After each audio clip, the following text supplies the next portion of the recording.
Hi C intermediate people, I hope you are doing absolutely amazing. अगर आपका attempt सितंबर 26 या जैन 27 है तो ये वीडियो आपके लिए बहुत इंपॉर्टेंट है। सीए इंटर ऑडिट में चैप्टर वाइज वेटेज क्या होती है अपन ये डिस्कस करेंगे। आईसीआई ने अपने वेबसाइट पे वेटेज दे रखी है और मैंने आपके लिए क्या कर रखा है, एक मास्टर शीट बना रखी है जहाँ पे हमने लास्ट 6 अटेम्प्ट की एनालिसिस कर रखी है, उसके हिसाब से एक एवरेज वेटेज निकाल रखा है। ठीक है, इसमें भी मैं आपको बाइफर्केट करके बताऊंगा कि कौन से टॉपिक को कैसे क्या पढ़ना है। वीडियो में एंड तक बने रहना और मेक श्योर आप वीडियो को एक बार जल्दी से लाइक कर रहे हो। ठीक है, सो सुनना मेरी बात को ध्यान से। हमने क्या कर रखा है, यहाँ पे आप एक बार मास्टर शीट पे फोकस करो ना। तो मास्टर शीट में आईसीआई के टोटल मिला के 11 चैप्टर्स है।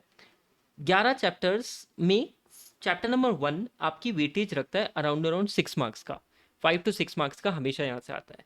देन चैप्टर नंबर 11 आपका ethics and terms of audit engagement वाला चैप्टर हो गया।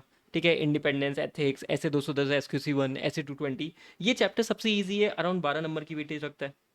उसके बाद में chapter number 2 around 12 number and chapter number 6 around 4 या 5 नंबर की वेटेज यहाँ पे रखता है।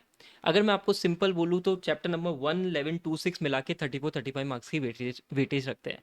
और मान के चलना, इनसे ईजी चैप्टर आपको ऑडिट में मिल नहीं सकते। बहुत स्कोरिंग है, बहुत ज़्यादा स्कोरिंग है। कहीं भी दिक्कत आए, कोई भी कॉन्सेप्ट रिकॉलिंग में इशू आए, आप एक काम कर सकते हो। ये मैं प्लेलिस्ट आपको दिखा रहा हूँ, प्लेलिस्ट पे आप जाके देख सकते हो कि एग्जाम डे मैराथन मैंने ली रखी है। अभी रिसेंटली भी ली थी 11126 की। इंग्लिश में भी ये ऑलरेडी अपलोडेड है। तो आप इनका बिल्कुल बढ़िया तरीके से यूज़ कर सकते हो। बस एक चीज़ का आपको ध्यान रखना है कि जब भी वीडियो को आप देख रहे हो तो एक्टिव रिकॉलिंग करने की कोशिश करनी है। मतलब अपनी एनर्जी लगानी है कि साथ में केवल वीडियो देखने से काम नहीं होगा, एक्टिव रिकॉलिंग करनी है और फिर खुद से वापस करना है। तो ये चैप्टर्स आपके बहुत अच्छे ग्रिप में आ जाएगी। अब इधर देखना, 11126 आपकी 34-35 मार्क्स की वेटेज है, आपने इसको फॉलो करा।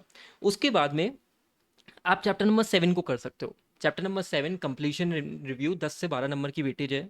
कौन कौन से स्टैंडर्ड्स इसमें कवर है, 260, 265, 560, 570, 580 एंड 450। अराउंड 10 से 12 मार्क्स की वेटेज इनकी है। और बिलीव मी, ऑडिट का सबसे इजी चैप्टर है। ठीक है, ये एक दो स्टैंडर्ड थोड़े से टेक्निकल है पर एक बार समझ में आ जाते हैं तो बहुत बहुत ज़्यादा इजी लगते हैं। ठीक है, मैंने इनका स्क्रिबल रिवीजन डाल रखे हैं, आप इनको फॉलो कर सकते हो। देन अब मैं बात करता हूँ चैप्टर नंबर 4 की। देखो, एक सिंपल सा बोलता हूँ, अगर आप चैप्टर नंबर 4 ऑडिट एविडेंस वाला टॉपिक छोड़ के जा रहे हो ना, तो मान के चलना अटेम्प्ट सबसे ज़्यादा रिस्क पे है। सबसे ज़्यादा अटेम्प्ट रिस्क पे है क्योंकि चैप्टर नंबर 5 ऑटोमेटिकली टफ है थोड़ा सा स्कोर करना। और चैप्टर नंबर 4 भी छोड़ दिया तब तो भगवान भरोसे हो जाते हैं। सही बता रहा हूँ मैं। तो चैप्टर नंबर 4 पे फोकस करना और मान के चलो इस चैप्टर इजी है, पढ़ने का तरीका थोड़ा सा यूनिक है। सुनना मेरी बात को, चैप्टर नंबर 4 को आप 3 टुकड़ों में बांट दो। टोटल मिला के इस चैप्टर की वेटेज होती है कितनी, 14 मार्क्स की। पहले आप कर लो 500, 501, 505, 510, 550। पहले ये 5 स्टैंडर्ड को अच्छे से कर लो, इन पे ग्रिप बना लो। ठीक है, अराउंड नॉर्मल अटेम्प्ट में आपको देखने को मिलेगा कि यहाँ से 4 से 8 नंबर का पेपर आता है। पिछले अटेम्प्ट में नहीं आया था, बता तो अभी रुक जा, पर नॉर्मली आपको 4 से 8 नंबर का मिल जाता है। D2 आपका होता है ऐसे 530। मई 26 में इंस्टीट्यूट को इस पे मेहरबानी आ गई थी, बताता हूँ अभी। एंड D3 है आपका 520, 610। पहले आप क्या करो, ये 5 स्टैंडर्ड पे फोकस बना लो अच्छे से, बढ़िया तरीके से मक्खन की तरह इनको कर लो और मान के चलना बहुत ईजी है। अगर आपको दिक्कत आती है, ये वाली मैराथन को आप रेफर कर सकते हो।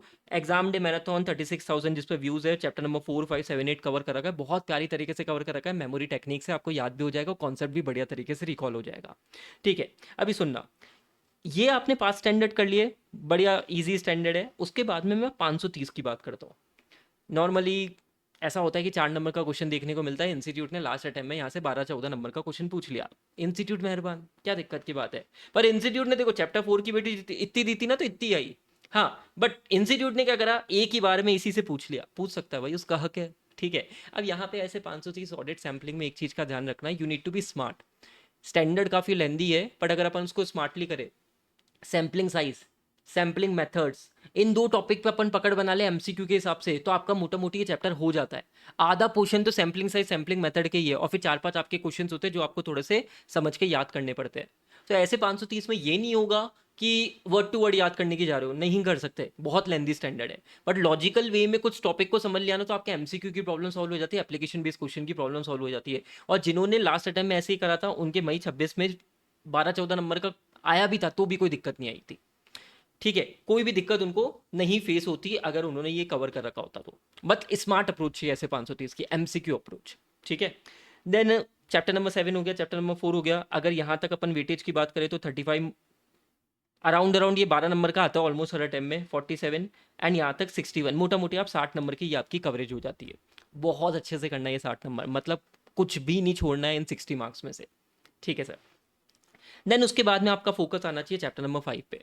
चैप्टर नंबर 5 हर अटेम्प्ट में आपका 18 से 20 नंबर का आता है। अगर अपन देखें यहाँ पे चैप्टर नंबर 5 में, तो आपको एमसीक्यू मिलेगी 4 नंबर के एमसीक्यू, 6 नंबर के एमसीक्यू, 6 10 6 4। मतलब ये चैप्टर छोड़ दिया तो भाई एमसीक्यू में क्या ही करोगे, है ना। ये चैप्टर है इजी, बस आपको टुकड़ों में करना होता है इस चैप्टर को। इधर देखो, यहाँ पे आप एक टुकड़ा कर लो असर्शन, असर्शन से आपके एमसीक्यूज आते हैं। देन बैलेंस शीट एक टुकड़ा हो गया, पीएनएल हो गया, एक डिस्क्लोजर हो गया। एक साथ ये चैप्टर कभी भी नहीं होता। आपने पहले असर्शन कर लिया, फिर आपने बैलेंस शीट के आइटम्स करे, उनको 3-4 बार 3-4 दिन तक कंटिन्यूसली रिवाइज करा, उन पे पकड़ बनाई, फिर उसके बाद में पीएनएल आइटम पे गए। इस टॉपिक इस चैप्टर को ऐसे ही कर सकते हो, एक साथ पढ़ने जाओगे थोड़ी सी खिचड़ी बन जाएगी। मैं आपको एक सॉल्यूशन देता हूँ, इधर आओ। ये आपको audit of items of financial statement, audit of items of financial statement का यहाँ पे एक वीडियो मिलेगा, ये रहा। ठीक है, 43,000 व्यूज़ है, 7 घंटे का वीडियो है। अगर आप इसको रोज एक एक घंटा देख लो और उसको 2 घंटे खुद से रिवाइज कर लो ना, तो 7 दिन में ये चैप्टर मक्खन की तरह हो जाएगा, ये मेरी तुम्हें गारंटी है।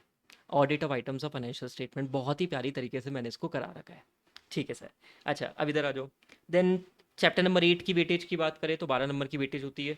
700 सीरीज से जनरली 8 नंबर का क्वेश्चन आ जाते हैं, और फिर रिपोर्टिंग सेगमेंट से 4 नंबर का क्वेश्चन पूछ लेते हैं। Then chapter number 3 easy chapter है, 12 नंबर की वेटेज होती है, बहुत लॉजिकल चैप्टर है। 315 ऑडिट रिस्क, सिग्निफिकेंट रिस्क, ये तुम्हारे टॉपिक इंपॉर्टेंट हो गए। फिर ऑटोमेटेड इन्वायरमेंट, इंटरनल कंट्रोल, इनसे क्वेश्चन बनता है। ऐसे 320 330 इनसे क्वेश्चन बनता है।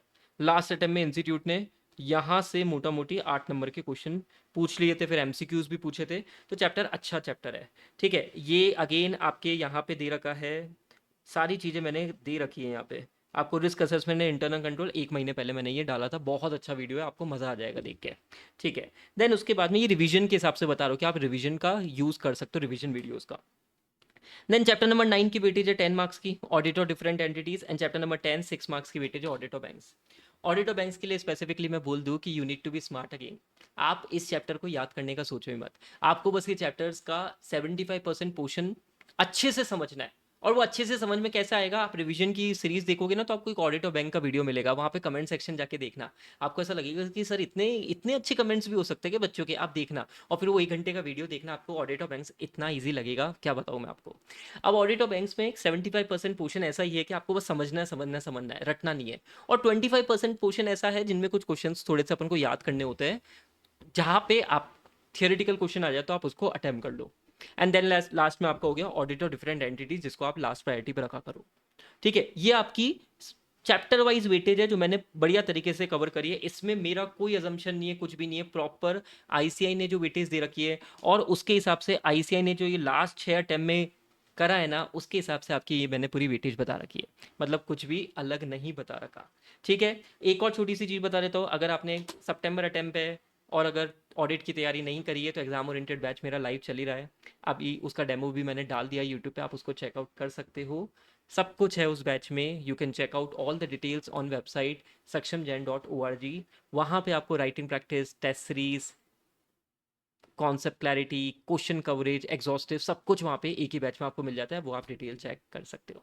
ठीक है, so this was your inter audit weightage. ABC analysis कुछ नहीं होता कि एक चैप्टर में ये वाला टॉपिक कर लिया, ये छोड़ दिया, वैसा नहीं चलेगा। आपको कुछ पर्टिकुलर चैप्टर्स पूरे करने पड़ेंगे, पूरे ही करने पड़ेंगे, तभी मज़ा आएगा। वरना देखो ना, इंस्टीट्यूट ने खेल लिया ना, चैप्टर 4 में इसी टॉपिक से 12-14 नंबर का पूछ लिया, लो भाई कर लो, अब सब ने ये कर लिया, ये कर लिया और ये छोड़ दिया, गया वो तो। ठीक है, तो कुछ चैप्टर्स पूरे करो, 1 11 2 6 7 4 5, ये आपके चैप्टर्स बहुत स्ट्रांग होने चाहिए, और उसमें से 8 और 3 का एक और ऐड कर लो, तो आपकी वेटेज करीब करीब हो जाती है 90 मार्क्स की कवर। इधर देखो, आपको दिखाता हूँ मास्टर शीट, एक बार देखो। मेरी बूस्टर स्ट्रैटेजी होती है ये, 1 2 3 4 5 6 7 और 11, ये 8 चैप्टर मिला के 91 90 मार्क्स की वेटेज कवर कर देते हैं। ठीक है, तो बहुत ही इंटरेस्टिंग वेटेज कवर हो जाती है। एक इसका बूस्टर बैच भी आपको वेबसाइट पे दिखेगा, इन्हीं चैप्टर्स का, इन्हीं स्पेसिफिक चैप्टर्स का मैंने एक बैच भी निकाल रखा है, उसको भी आप चेकआउट कर सकते हो। ठीक है, चलो, टेक केयर टिल देन। कोई भी दिक्कत हो कनेक्ट कर लेना मुझसे टेलीग्राम चैनल पे या व्हाट्सएप कम्युनिटी पे, जैसा भी आपको नीड लगे। मिलते हैं नेक्स्ट वीडियो में, till then take care, bye bye.